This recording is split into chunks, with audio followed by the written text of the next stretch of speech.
안녕하세요. 뻔뻔한 묵덕방입니다. 오늘은 힐스테이트로 올라간 분양가 풍경채와 2편 한도 달라진 분위기 이젠 장기전 39차 장기전세로 청약 기회 살리자 라는 제목으로 말씀 전하겠습니다.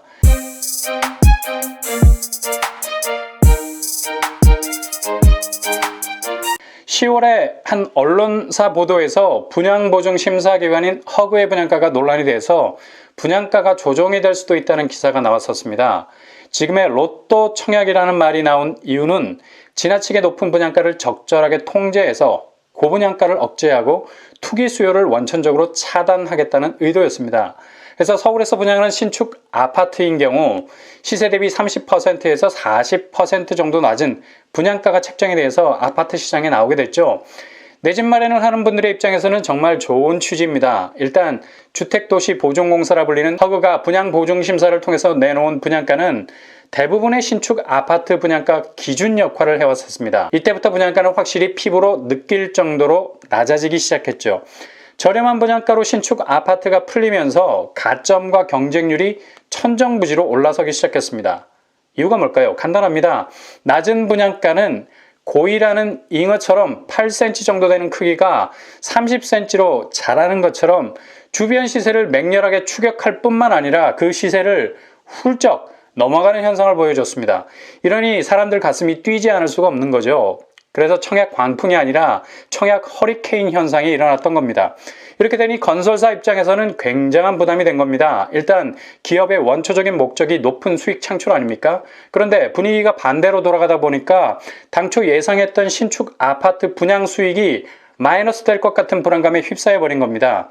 이렇게 되다 보니 지난 8월부터 서울의 아파트 분양 움직임이 조금씩 둔화되기 시작했죠. 그래서 청약 경쟁이 단군 이래로 가장 치열하다는 평가를 받을 정도로 신축 아파트 시장이 얼어붙어 있었습니다. 이런 이유 때문에 건설사 쪽에서는 분양보증 시장을 다양화하자고 주장합니다. 오로지 허그에서만 분양보증을 담당해서 분양가를 정해주지 말고 분양보증에 경쟁을 붙이면 자연스러운 분양가가 조정될 것이라 말하고 있는데, 제가 조금 전에 말씀드린 것처럼 기업은 머니게임에서 절대로 밀릴 수 있는 스탠스를 취하지 않는다는 것. 기업은 더 많은 수익을 내는 것이 존재 이유입니다. 허그에서는 이런 건설사의 입장에 대해서 분양보증을 다양화하면 중간 수수료는 낮아질 수 있겠지만 실제로 분양가는 더 높아질 수 있다고 반박하고 있죠. 일리 있는 말입니다. 지금까지의 낮은 분양가가 유지될 수 있었던 것은 원 시스템, 단 하나의 하드웨어여서 가능한 일이었죠. 그러나 2017년 공정거래위원회에서는 허그를 경쟁 제한적 규제로 지목을 한 것처럼 너무 한 곳에 집중되어 있으니 자칫 밸런스가 무너질 수 있는 독점이 나올 수 있다는 지적을 했다는 얘기입니다. 이렇게 되면 명확한 기준을 통해서 분양가가 책정되기보단 상황에 따라서 들쭉날쭉한 분양가가 나올 수 있다는 얘기죠. 이번에 힐스테이트 리시빌 강일의 평당 분양가가 발표되면서 약간은 뒤통수 맞은 느낌이 드는 이유가 뭘까요? 현재의 입지나 인프라에 비해서 위로 치고 올라간 느낌이 여실히 들기 때문입니다. 물론 힐스테이트가 주변 시세에 비하면 확실히 저렴한 분양가 맞습니다. 근데 합리적인 예상치가 있지 않습니까? 이걸 넘어가 버리는 장대 높이뛰기를 해버렸다는 것이 못내 우리의 뒤통수를 얼얼하게 만든다는 것이죠. 심지어 고독강일에서 차근차근 나올 풍경채와 이 편한 세상의 예고편은 아닐까라는 불안감도 들게 합니다. 물론 이런 식으로 분양가가 높아지게 되면 좋은 점도 있습니다. 일단 교통정리가 된다는 점이죠. 기존에 준비가 된 청약자들이 뛰어들 공산이 높고요. 아이쇼핑식으로 청약했던 거품이 빠지기 때문에 확실히 경쟁률은 낮아질 겁니다.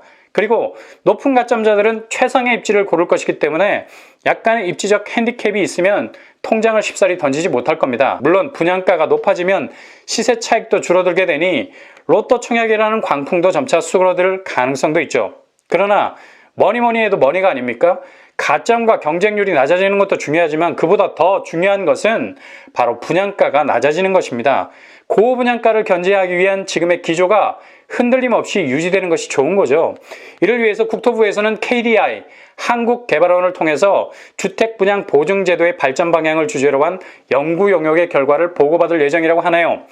허그에 지적된 여러 가지 문제점들이 이런 식으로 보완이 된다면 분위기에 휩쓸리지 않고 확실한 기준을 가진 분양가 책정이 이루어질 수 있을 듯 합니다. 일단은 분위기가 이런 식으로 달라지고 있다는 것 염두에 두시고요. 무엇보다도 이런 흐름이 이어지고 있기 때문에 청약은 장기전을 대비하셔야 됩니다. 왜냐하면 내년부터 얼어붙었던 민간 분양이 다시 기지개를 펴고 그 물량을 쏟아낼 가능성이 높기 때문입니다. 그러니 이제는 청약하는 입장에서 제대로 된 것을 선택할 수 있는 기회가 더 넓어질 수 있다는 거죠. 그리고 무주택자의 서름이 아니라 무주택자라면 누릴 수 있는 혜택을 깨알같이 찾아내서 누리셔야 됩니다.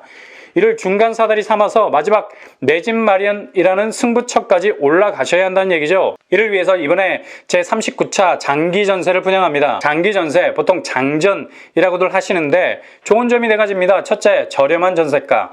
시세 대비 50에서 70% 정도밖에 안 되죠. 둘째, 최장 20년 동안 살 수 있습니다. 셋째, 임대 아파트와는 달리 일군 브랜드 건설사가 지은 아파트가 많습니다.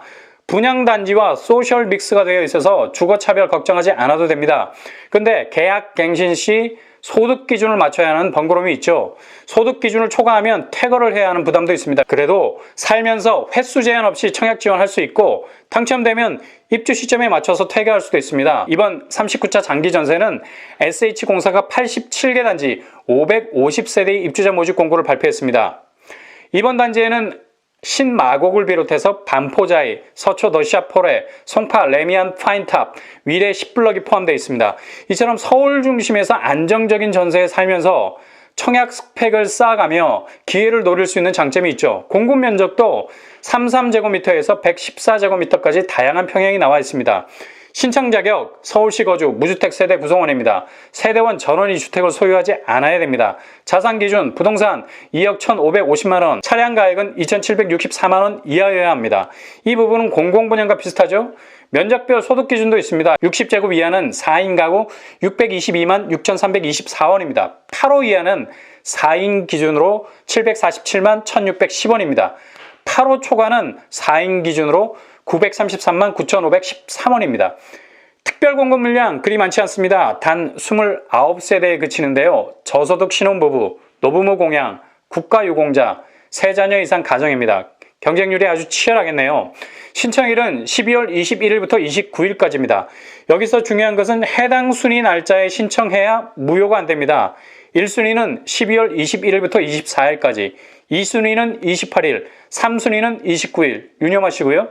서울주택도시공사 인터넷 청약 시스템에 들어가셔서 접수하시면 됩니다. 비대면 접수로 인터넷과 모바일로만 신청 가능합니다. 이렇게 인터넷으로 신청이 되면 서류 심사 대상자를 추리게 되죠. 통보를 해주는데 내년 1월 15일 날 발표하게 됩니다. 그리고 본격적인 서류 심사를 위해서 자료를 제출해야 하는데 내년 1월 26일부터 28일까지입니다. 유의할 사항은 단독 세대주는 40제곱 이하면 가능하고요. 해당 순위 접수일이 아니면 무효 처리됩니다. 1세대 1주택 신청 원칙입니다. 중복 신청하면 역시 무효 처리가 됩니다. 일단 무주택자가 누릴 수 있는 혜택을 깨알같이 누리셔야 돼요. 누리기 위해서는 아셔야 됩니다. 꾸준히 정부가 내놓는 공공지원 민간임대나 혹은 공공임대 또는 장기전세 그리고 매입 임대 같은 혜택은 깨알같이 정말 눈에 불을 켜면서 찾아서 누리셔야 됩니다. 그렇게 누리시면서 분상제로 나오는 신축 아파트, 힐스나 풍경이나 이편한 혹은 재개발, 재건축 단지에서 나오는 쏠쏠한 청약 단지들을 눈여겨보시면서 여유를 가지고 청약하신다면 반드시 당첨되게 되어 있습니다.